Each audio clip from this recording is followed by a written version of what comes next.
Hello everyone, welcome to Currentpur. तो आज के डेली करंट अफेयर्स की सीरीज में हम लोग देखेंगे 24 अप्रैल 2023 के करंट अफेयर्स को, और वीडियो में एंड तक बने रहें। वीडियो के एंड में 23 अप्रैल 2023 के करंट अफेयर्स का हम लोग फटाफट से रिवीजन करेंगे, जो कि आपको आने वाले सभी कॉम्पिटिटिव एग्जाम के लिए काफ़ी हेल्पफुल होंगे। चैनल पर नए हैं तो चैनल को सब्सक्राइब जरूर कर लें, बेल आइकन को भी प्रेस कर लें ताकि वीडियो की नोटिफिकेशन मिलती रहे, क्योंकि करंटपुर पे आपको 1 घंटे के करंट अफेयर्स को मात्र 10 से 12 मिनट में कवर करवा दिया जाता है। तो चलिए देखते हैं आज का करंट अफेयर्स। प्रधानमंत्री नरेंद्र मोदी किस राज्य में डिजिटल साइंस पार्क की आधारशिला रखेंगे? आंसर है ऑप्शन डी, केरल में। प्रधानमंत्री नरेंद्र मोदी केरल में देश की पहली डिजिटल साइंस पार्क की आधारशिला रखेंगे, और यह 1500 करोड़ रुपए की परियोजना है। हाल ही में किसे ऑक्सफोर्ड यूनिवर्सिटी के लिनाक्रे कॉलेज द्वारा मानद फेलोशिप से सम्मानित किया गया? आंसर है ऑप्शन ए, मलाला यूसुफजई को। सबसे कम उम्र की नोबेल पुरस्कार विजेता और लड़कियों की शिक्षा के लिए काम करने वाली पाकिस्तानी एक्टिविस्ट मलाला यूसुफजई को ऑक्सफोर्ड यूनिवर्सिटी के लिनाक्रे कॉलेज द्वारा मानद फेलोशिप से सम्मानित किया गया। इसके साथ ही मलाला यह सम्मान प्राप्त करने वाली पहली पाकिस्तानी बन गई है। राष्ट्रीय पंचायती राज दिवस किस तिथि को मनाया जाता है? आंसर है ऑप्शन सी, 24 अप्रैल को। देश में प्रत्येक वर्ष 24 अप्रैल को राष्ट्रीय पंचायती राज दिवस के रूप में मनाया जाता है। संविधान के 73वां संविधान संशोधन अधिनियम 1992 के माध्यम से पंचायती राज के संस्थागतकरण के साथ जमीनी स्तर पर सत्ता के विकेंद्रीकरण के इतिहास में 24 अप्रैल का दिवस एक निर्णायक क्षण है, जिस दिन इसे लागू किया गया था। स्वामित्व योजना को किस दिवस के अवसर पर प्रधानमंत्री द्वारा शुरू किया गया था? आंसर है इसका ऑप्शन बी, राष्ट्रीय पंचायती राज दिवस के अवसर पर। प्रधानमंत्री स्वामित्व योजना एक केंद्रीय क्षेत्र की योजना है, जिसे 24 अप्रैल 2020 को राष्ट्रीय पंचायती राज दिवस के अवसर पर प्रधानमंत्री द्वारा शुरू किया गया था।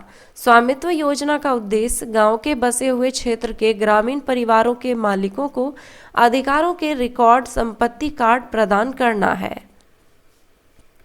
भारतीय नौसेना और रक्षा अनुसंधान एवं विकास संगठन DRDO ने कहां से समुद्र आधारित एंडो वायुमंडलीय इंटरसेप्टर मिसाइल का पहला उड़ान परीक्षण सफलतापूर्वक किया? आंसर है इसका ऑप्शन सी, बंगाल की खाड़ी से। भारतीय नौसेना और रक्षा अनुसंधान एवं विकास संगठन DRDO ने बंगाल की खाड़ी में ओडिशा के तट पर एक जहाज से समुद्र आधारित एंडो वायुमंडलीय इंटरसेप्टर मिसाइल का पहला उड़ान परीक्षण सफलतापूर्वक किया। हाल ही में भारत ने कहां G20 पार्क विकसित करने का प्रस्ताव रखा है? आंसर है ऑप्शन ए, नई दिल्ली में। भारत G20 संगठन की अपनी साल भर की अध्यक्षता के दौरान नई दिल्ली में G20 पार्क विकसित करने जा रहा है। इसमें G20 देशों के राष्ट्रीय पशुओं और पक्षियों को दर्शाने वाली मूर्तियों को प्रदर्शित किया जाएगा, जो कचरे से एकत्र की गई वस्तुओं से बनाई जाएंगी। विभिन्न भारतीय राज्यों के कलाकार मूर्तियां बनाने के लिए इस परियोजना पर काम कर रहे हैं। शिविर में बनाई जाने वाली कलाकृतियों में भारतीय मोर, अमेरिकी बाइसन, ब्राजीलियाई जगुआर, चीन का लाल मुकुट वाला सारस, ऑस्ट्रेलियाई ईमू, रूसी भोरा भालू और मैक्सिको का गोल्डन ईगल शामिल है। जल शक्ति मंत्रालय द्वारा देश भर में पहली जल स्रोतों की गणना रिपोर्ट जारी की। इस संदर्भ में निम्नलिखित में से कौन सा कथन सत्य है? आंसर है ऑप्शन डी, 1, 2 और 3। देश भर के जल स्रोतों में 97.1% ग्रामीण क्षेत्रों में है और केवल 2.9% शहरी क्षेत्रों में है। जल स्रोतों में शीर्ष 5 राज्य पश्चिम बंगाल, उत्तर प्रदेश, आंध्र प्रदेश, ओडिशा और असम है। 59.5% जल स्रोत तालाब से है। देश के इतिहास में पहली बार जल शक्ति मंत्रालय ने देश भर में पहली बार जल स्रोतों की गणना की है। देश में 24,24,540 जल स्रोतों की गणना की गई है, जिसमें कि 97.1% ग्रामीण क्षेत्रों में और केवल 2.9% शहरी क्षेत्रों में है। जल स्रोतों की संख्या के मामले में शीर्ष 5 राज्य पश्चिम बंगाल, उत्तर प्रदेश, आंध्र प्रदेश, उड़ीसा और असम है, जहां देश के कुल जल स्रोतों का लगभग 63% है। शहरी क्षेत्रों में जल स्रोतों की संख्या के मामले में शीर्ष 5 राज्य पश्चिम बंगाल, तमिलनाडु, केरल, उत्तर प्रदेश और त्रिपुरा है, जबकि ग्रामीण क्षेत्रों में शीर्ष 5 राज्य पश्चिम बंगाल, उत्तर प्रदेश, आंध्र प्रदेश, उड़ीसा और असम है।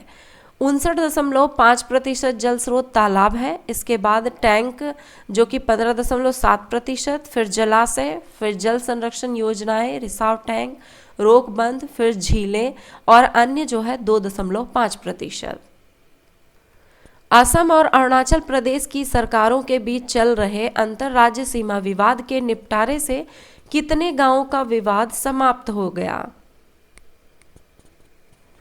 आंसर है ऑप्शन बी 123। असम और अरुणाचल प्रदेश ने दोनों राज्यों के बीच अंतर्राज्य सीमा विवाद के निपटारे के लिए एक समझौते पर हस्ताक्षर किया है।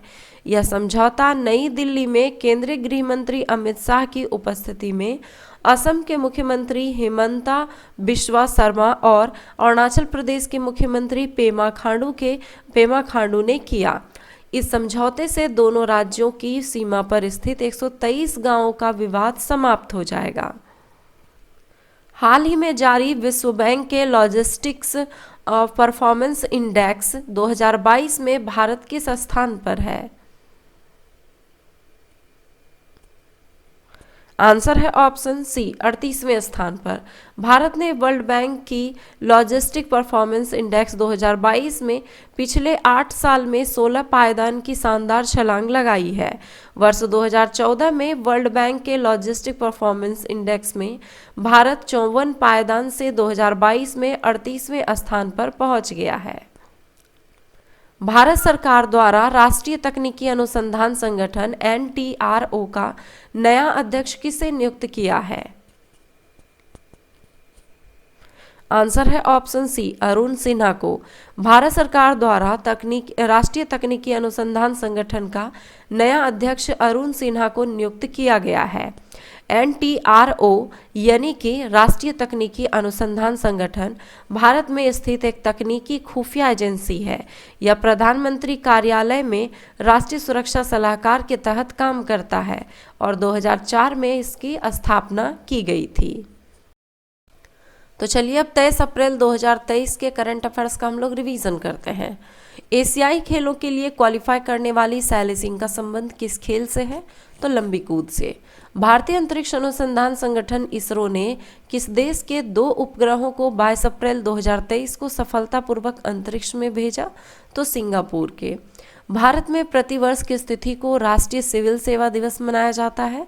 तो 21 अप्रैल को। हाल ही में हुरून द्वारा जारी ग्लोबल यूनिकॉर्न इंडेक्स 2023 के अनुसार यूनिकॉर्न की संख्या के मामले में भारत विश्व का किस क्रम का सबसे बड़ा देश है? तो तीसरा। हाल ही में जल शक्ति मंत्रालय ने देश के जल संसाधनों के विषय में जल निकायों की पहली गणना रिपोर्ट जारी की। इस रिपोर्ट के अनुसार कौन सा कथन सत्य है? तो दिए गए सारे कथन इसमें सत्य हैं कि गणना में देश भर में कुल 24,24,540 जल निकायों की गणना की गई है, जिसमें कि पश्चिम बंगाल सबसे अधिक जल निकाय की गणना की गई है, यानी कि ये शीर्ष स्थान पर है। सबसे कम जल निकाय की गणना ये सिक्किम में की गई है। हाल ही में कौन सा देश भारत का सबसे बड़ा कच्चे तेल का आपूर्तिकर्ता रहा? तो रूस। वर्ष 2023 में कंसल्टेंसी हेनली एंड पार्टनर्स की एक रिपोर्ट के अनुसार निम्नलिखित में से कौन दुनिया का सबसे अमीर शहर की लिस्ट में शीर्ष स्थान पर है? तो न्यूयॉर्क। पुस्तक हिडन हिंदू के लेखक कौन है? तो अक्षत गुप्ता है। भारत का कौन सा राज्य गर्मियों में पानी की कमी से निपटने के लिए जल बजट अपनाने वाला पहला राज्य बन गया है? तो केरल। निम्नलिखित में से किस मंत्रालय द्वारा उड़ान 5.0 योजना की शुरुआत की गई है?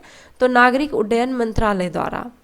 क्रॉस कोर्ट निम्नलिखित में से किस प्रसिद्ध टेनिस खिलाड़ी की आत्मकथा है? तो जयदीप मुखर्जी की। तो ये थे आज के करंट अफेयर्स। आई होप कि वीडियो आपको पसंद आया होगा। वीडियो पसंद आया तो एक लाइक जरूर करें, कमेंट करें और अपने दोस्तों के साथ शेयर जरूर करें। धन्यवाद।